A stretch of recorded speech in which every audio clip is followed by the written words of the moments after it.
এখন আমরা শঙ্কায় আছি যে এই গভর্নমেন্টের ট্রানজিশনটা শান্তিপূর্ণ হবে কিনা, বাংলাদেশে আগামী নির্বাচন অবাধ, সুষ্ঠু, নিরপেক্ষ হবে কিনা সেটি নিয়েও এখন শঙ্কা তৈরি হয়েছে। এই সরকারের পার্ট ছিল সে উপদেষ্টা কিংবা বিশেষ সহকারী, তারা কেউ আগামীতে কোনো নির্বাচনে অংশগ্রহণ করতে পারবে না। কারণ গাছের আগারটাও খাবেন, তলারটাও খাবেন, মানুষ কি আঙ্গুল চুষবে? বাংলাদেশে আগামী নির্বাচন অবাধ, সুষ্ঠু, নিরপেক্ষ হবে কিনা সেটি নিয়েও এখন শঙ্কা তৈরি হয়েছে। তাই আমরা সরকারকে বলতে চাই, যেই শঙ্কা তৈরি হয়েছে রাজনৈতিক মহলে, নাগরিকদের মধ্যে উদ্বেগ, উৎকণ্ঠা, সেটা নিরসনে ভূমিকা নিন। অনতিবিলম্বে নির্বাচনের জন্য এই উপদেষ্টা পরিষদকে পুনর্গঠন করে একটা দক্ষ, শক্ত লোকদের সমন্বয়ে উপদেষ্টা পরিষদ পুনর্গঠন করে একটা উপদেষ্টা পরিষদ নিয়ে সামনে যেন আপনারা অবাধ, সুষ্ঠু, নিরপেক্ষ নির্বাচন করতে পারেন সেই ব্যবস্থার দিকে যান। এবং পরিষ্কারভাবেই যারা এই সরকারের পার্ট ছিল সে উপদেষ্টা কিংবা বিশেষ সহকারী, তারা কেউ আগামীতে কোনো নির্বাচনে অংশগ্রহণ করতে পারবে না। কারণ গাছের আগারটাও খাবেন, তলারটাও খাবেন, মানুষ কি আঙ্গুল চুষবে? 25 বছরের ওয়ারেন্টিযুক্ত দীর্ঘস্থায়ী দরজা প্রোটেক্টর, আধুনিক ও মজবুত দরজা।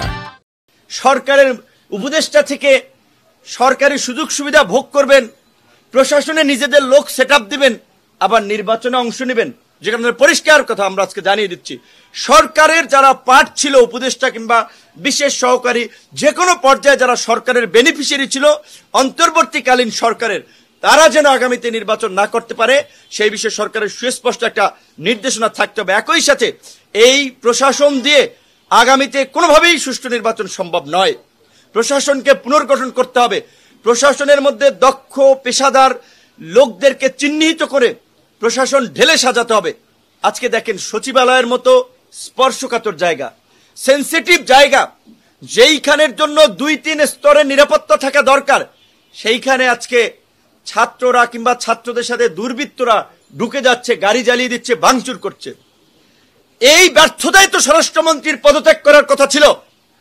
স্বরাষ্ট্র মন্ত্রণালয় কিংবা সরকার যদি তার সচিবালয়কে সুরক্ষা দিতে না পারে, তারা কিভাবে দেশকে সুরক্ষা দেবে? কিভাবে 18 কোটি জনগণকে সুরক্ষা দেবে? কিভাবে নির্বাচন করবে?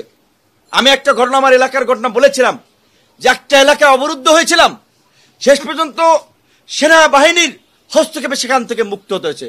300টি আসনে যে নির্বাচন হবে, এই পরিস্থিতি তৈরি হলে তারা কিভাবে আপনার ট্যাকেল দিবে? যেই কারণে কিন্তু আমরা বারবার বলছি যে অবশ্যই রাতারাতি আমরা ডিসি তৈরি করতে পারবো না, এসপি পয়দা করতে পারবো না, ওসি ইউনো পয়দা করতে পারবো না। এই প্রশাসনের মধ্যে যারা আছে তাদেরকে ট্রেন করে, তাদের মধ্যে যারা দক্ষ, পেশাদার, তাদেরকে দায়িত্বে আনতে হবে।